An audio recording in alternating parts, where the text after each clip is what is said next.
Nagisa Oshima is one of the most confounding and one of the most profound directors to ever do it. Is he the most interesting director ever? Maybe. This is my third video about his work, and it's the third time that I will barely scratch the surface, barely find the words to describe an extremely interesting movie. Oshima is perhaps the ultimate cinephile director. If you've seen everything else, if you've seen way too many movies, watch his stuff, and it's going to fill you up again. But let's cut to the chase. The Ceremony is a little bit less visceral than Merry Christmas, Mr. Lawrence, or In the Realm of the Senses. These are the two movies that I have videos on. I still probably would not recommend this movie to anyone who is not open to losing their mind. In some ways, this movie is also a little bit less accessible than those ones. There's maybe more historical context that you need. There's more tradition in the movie.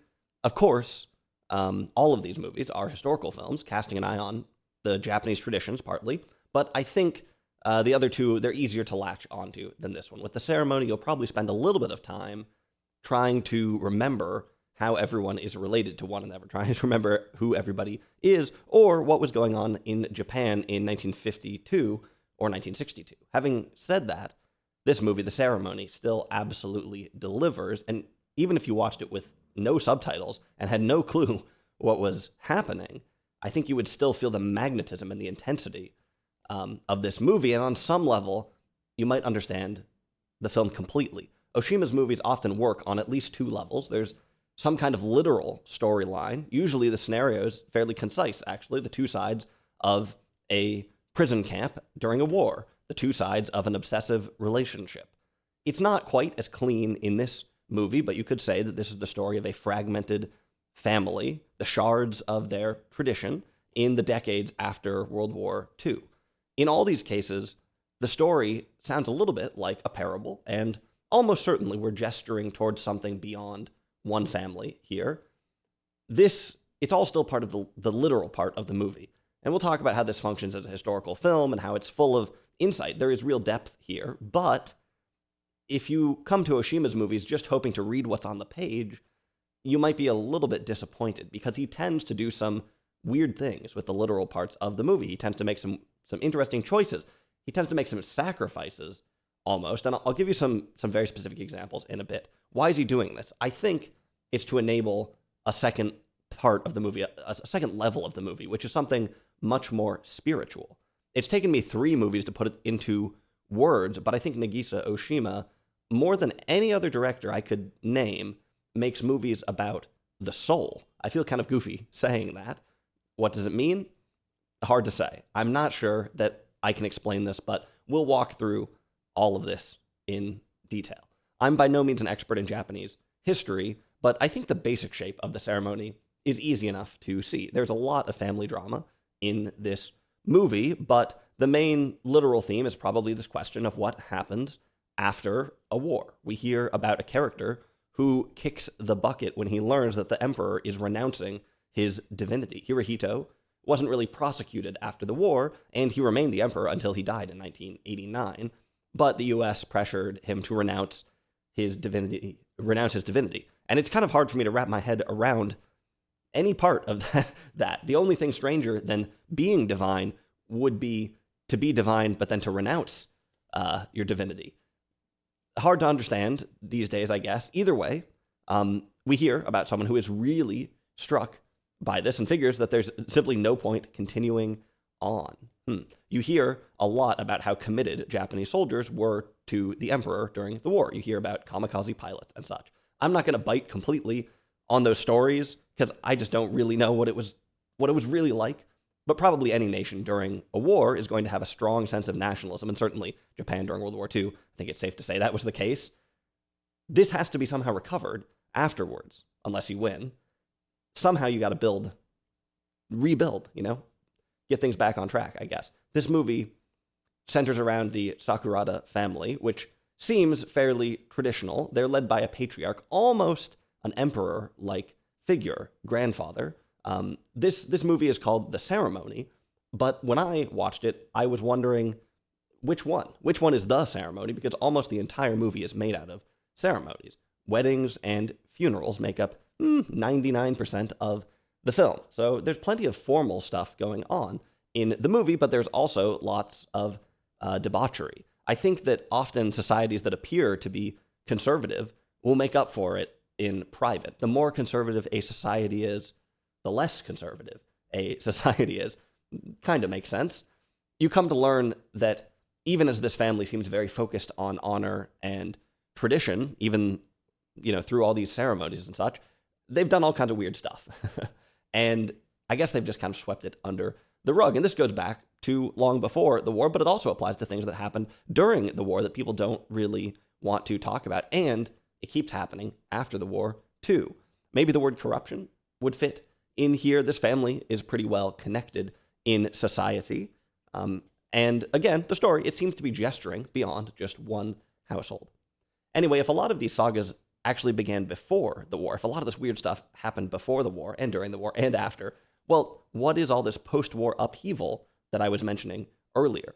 I get the feeling that maybe the difference is that after the war, the secrets start to come out. Again, I don't really understand Japan. I don't understand Japan today, and I don't understand it in 1946. But it seems like maybe Grandpa's iron grasp on the family weakens a little bit in this post-war landscape, and the secrets start to come out. People are discovering that there are new rules about what you can talk about, or maybe it sort of seems like nothing's changed, but then the old rules aren't really there anymore or something. A lot of things from the past start to come up. A lot of things from the past start to seem like they're secrets, I guess. There are definitely some aspects here that I'm just missing the context for. For instance, there's a character who is a communist.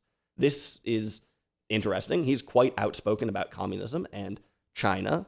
The communists had been on the other side of the war, right? Like I said, I don't know all the context. It's interesting to think about the emergence of political alignment out from under the nationalism of wartime. The obedience to the emperor had, I guess, eclipsed parties during the war. I don't really know.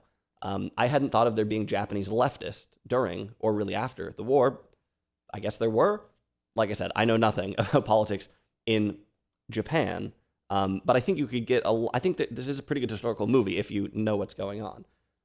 Similar thing is that there's a phrase that comes up a few times in the movie, practical action. They say a few times, I'm going to go engage in some practical action. They say it sometimes sincerely, sometimes in jest. It's always in quotes in the subtitles, practical actions. So I guess this is some kind of established concept, presumably some sort of political framework for rebuilding the country, but I'd never heard of it. And 2 seconds on Google didn't really answer any questions. So if you know more about the history of Japan, there's probably all kinds of things to latch onto in this movie. We travel through a bunch of different decades and we catch a whiff of a few different movements and ideas, a couple different architectural styles, well, interior design, paradigms at least. I don't think you really need to know anything to appreciate the movie, but like I said, this is in some ways a little bit less accessible than the other Oshima films that I have seen, and there were times where I didn't totally know what was happening, literally, but I don't think it really matters so much. We've talked about some of the things that the movie has to say about society, right? Rebuilding society after the war, the way that power structures change a little bit, all this stuff. But arguably, the movie actually has more to say about individuals. It's sort of more focused on individuals, maybe. It mostly follows one guy named Masuo, who is a young child at the start of the film in 1946. The film also has moments from the present day when he's all grown up. If you do some quick math, you'll realize that loads of people who were alive in 1971 had been there through the war. In fact, it turns out that Nagisa Oshima, he was born in 1932, and this is a story about his generation. Oshima died in 2013. World War II, it feels like a long, long time ago in a galaxy, but there's still people who lived through it, such as Akiko Koyama, who was Oshima's wife and who is in this movie playing Setsuko. Interesting that it's Oshima's wife playing Setsuko. Anyway, there's a moment where Masuo says that if repatriation was Japan's greatest regret, or if repatriation represented Japan's regret, then he is a child of that regret.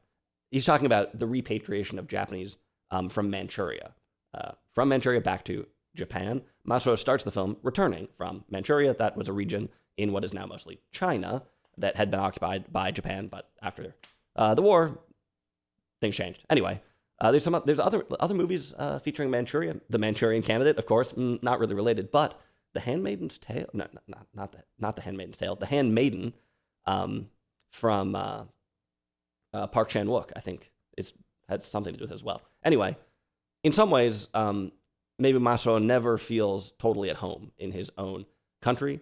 There's a lot of depth in the portrait of this generation, I think. But we'll skip over that a little bit and just say, hey, he feels alienated, he feels lonely, frustrated, etc. He's a bit of a sad boy. In some early scenes, we have a child actor playing Masao, and they bank a lot of empathy here when we watch him grow up into someone who doesn't totally know where he's going, doesn't really fit in. It's, I think, actually quite moving, and I won't spoil it here, but Masao's wedding is one of the all-time great sad boy scenes in all of cinema. It's pretty funny, actually. This is all the literal part of the movie. And frankly, this stuff is kind of obvious, I guess. You might say a lot of it's sort of spelled out in the movie itself. Even if you don't know anything about history of Japan or Japan at all, such as myself, you'll get some sense of, what happens after a war? What's it like to grow up in this period? But also just some feelings of alienation and listlessness that can resonate with just about anybody, and some feelings about changes in society that can resonate here and now, even. So there's some real depth to all this stuff, but there's also a lot more to the movie, I think. I mentioned earlier that Oshima always seems to be making some slightly odd sacrifices. In fact, every time I've watched one of his movies, there have been parts where I think, is that a mistake? Why would he do this, right? Sometimes it's subtle, sometimes not so much. Let me give you some concrete examples. One of the first odd things about this movie is how the present day scenes are filmed. When you start the film, you might think, well, at the very beginning, you might think you're watching something really, really old, and I guess it is fairly old, but the opening credits, they're black and white, and I thought, wait, is the whole movie black and white? It looks like sort of a 1940s credits or something like that. But then you get some present day scenes, but these are pretty washed out. The staging is kind of weird. It doesn't really look that great, but it has kind of a retro Japan feel to it. And you might think, well, okay, this movie, it's just going to look kind of old. But when we go to the historical sections later, well, they actually look much newer in some ways. They don't look dated at all. It's a similar visual style to the other Oshima films that I've covered, with some, fairly extreme lighting, lots of emphasis on the highlights, things like this, extremely crisp photography, somehow extremely intimate photography. So why do the present day scenes look kind of bad then? You might say, hey, they're just going for an ethereal feel or something like that. It's about alienation. Maybe, but to me, it feels like a sacrifice. These opening scenes also introduce us to the voiceover, which is a pretty big part of the movie. Voiceover. Masao switches up exactly who he's addressing throughout the movie, speaks to a few different people throughout the voiceover. It's a fine mechanic for the film, I guess, but the way it first starts up, definitely, it feels like a 70s cliche, and not even a particularly well executed one. One moment, Masao is talking to Ritsuko, and the next moment, he's talking to us. You almost don't quite realize what has happened. At first, they have some still frames or whatever, and it looks kind of like it's 70s TV or something. Maybe this is simply a poorly executed, it's not terrible, but a somewhat shoddily executed 70s cliche. Maybe. But I get the feeling that Oshima is doing something that I just can't comprehend. He's just working on another level. Think about the music in Merry Christmas, Mr. Lawrence, for instance. That's a historical film set actually at a similar time to this one, and yet it has a dominating 1980s soundtrack, one of the most 80s soundtracks you'll ever hear, and it's great music from Ryuichi Sakamoto, who's also in the movie, but it's not what you'd expect from a historical film, and I cannot tell you why he did it. I don't know why he did that, but it's great, The voiceover, it's not as extreme as that, but maybe it's in the same ballpark, using some of the tropes, some of the generic tropes of that day, kind of explicitly. I don't know what he's up to exactly, but it's interesting. The music in this movie, by the way, is a bit more traditional, but it's still pretty in your face, discordant sounds. Another interesting thing you get in the opening scene are some very faint eyebrows. A few of the women in this film don't have much up here. This is a traditional look, I guess. I didn't think it was common during any of the periods that this movie takes place. The look definitely changes the mood a little bit. I don't know why he does this exactly. Once we get into the historical section, we've got some more odd choices. We could just say, hey, he's doing it to be unsettling, he's doing it to be strange, but I think probably his method was far more sophisticated than that. One weird thing in the historical section is that the actor playing the grandfather does not look very old. And in fact, he was only 25 years older than the actor playing Masuo. Old enough to be his father, sure, but not his grandfather. And yes, he is made up to look older, but they don't do a great job of this. And he does not look that old. In some of the sections where it progresses on, it's like, wow, now he looks even more fakely made up to be old or something like this. And yes, it could be a mistake. And I feel kind of conspiratorial saying that it's calculated. But I don't know. Even more conspicuous is the fact that Masuo plays himself as a teenager and as an adult, both. In the first historical scenes, there's another actor playing him, a child playing him as a child, right? Makes sense. But a few scenes later, we switch to the older actor playing Masuo when he's still pretty young. He's a teenager, and it's quite jarring.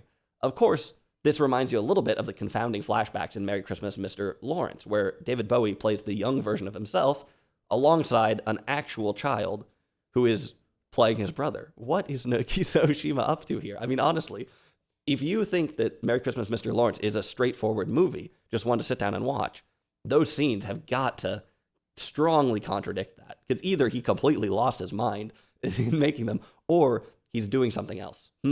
Interesting. Well, he seems to be doing something similar here. And there are a couple ideas we can reach for.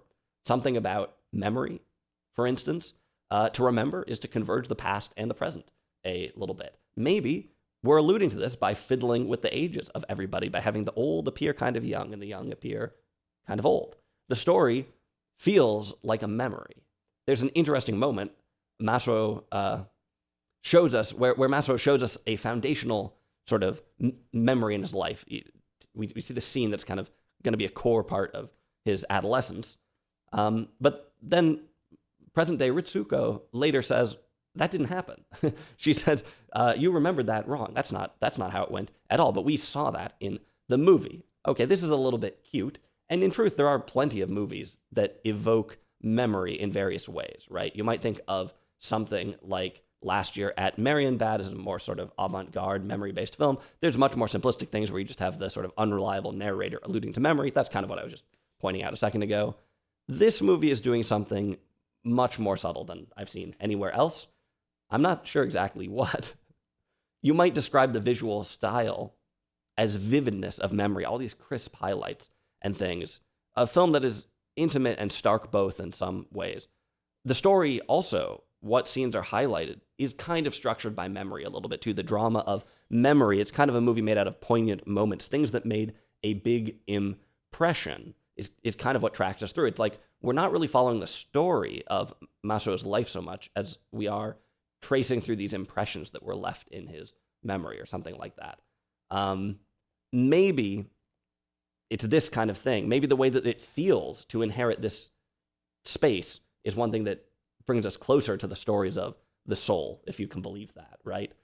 One thing that I think is true in all of the Oshima films that I've seen, but that I did not notice until this one, is that the characters are a little bit childish. Of course, we have some kids in the movie, but I'm talking about the adults. When you see Ritsuko and Masuo in the present day, they're not that different from how they were as kids. You can still see the inner child there. What an amazing thing to be able to capture on film. You know, adults are just big kids, and kids, they're just little adults. It's not too on the nose in this movie, but you can really see the push and pull between adult responsibilities, the burdens of life, the burdens of history, all these conflicts in the world, and on the other hand, some kind of innocence and naivete, some baser, unmodulated desires. And this is another thing that makes me reach for the word soul. Again, it's hard to pinpoint how this works. I mentioned the ages of the actors already. Maybe this is part of it. Right? You see young Masuo dressed in very simple outfits that they almost look like a military uniform. Maybe that was just what kids wore at the time. I'm not sure. Meanwhile, older Masuo first shows up wearing a baseball uniform and trying to look as young as he possibly can, an adult as a child. Interesting stuff. In talking about this movie, I feel like a detective who is dealing with a criminal mastermind. We're talking about Carmen Sandiego here, and I wish I could tell you how she stole all those paintings. I wish I could really get to the bottom of things here, but it seems that Oshima is simply making movies in a radically different way from anyone else. First of all, he's telling stories that nobody else would really touch. I mean, nobody would really be that interested in what these movies are about. Maybe there's some overlap with directors who look for shock value, right? Because he does have a lot of violence in these movies, and they are pretty visceral. But I don't really think that Oshima is interested in that in itself. In that case, why did he pick these subjects? Why does he come to violent stories to tell us things so deep and delicate, so profound? What is this guy up to? I find myself asking again and again. But man, the result is incredible. I mean, some of the most profound movies I've ever seen, some of the movies that have lingered up here for, man, yeah. Like I said, Oshima has got to be one of the ultimate directors for people who have seen too many movies. He is really confounding. He is really doing something different, but it's not just about being different. There's something, deep in his work. I'm not sure that everybody will get a kick out of this stuff. You might not believe me when I say all these, odd choices are part of a brilliant master plan to show you the soul. Fair enough, I know for me that there's something truly moving about his work. I think that In the Realm of the Senses and Merry Christmas, Mr. Lawrence are maybe a little more evolved than The Ceremony. They're a little bit newer. I think they're probably a little bit better. But this is still a movie like no other, and one I feel that I need to watch about 10 times before I can even make a video about. But honestly, I think I'm getting in the zone a little bit more with Oshima and coming to understand it a little bit more. I think this distinction of the literal stuff versus like the soul stuff I think that's a good way to think about his work. We're going to watch some more Oshima movies, believe me, and we'll see if I change my mind about all this or not. If you have any others to suggest, let me know. I am soon to be watching one starring a certain Charlotte Rampling, which should be amusing, at least. But let me know. We will definitely be returning to Oshima soon.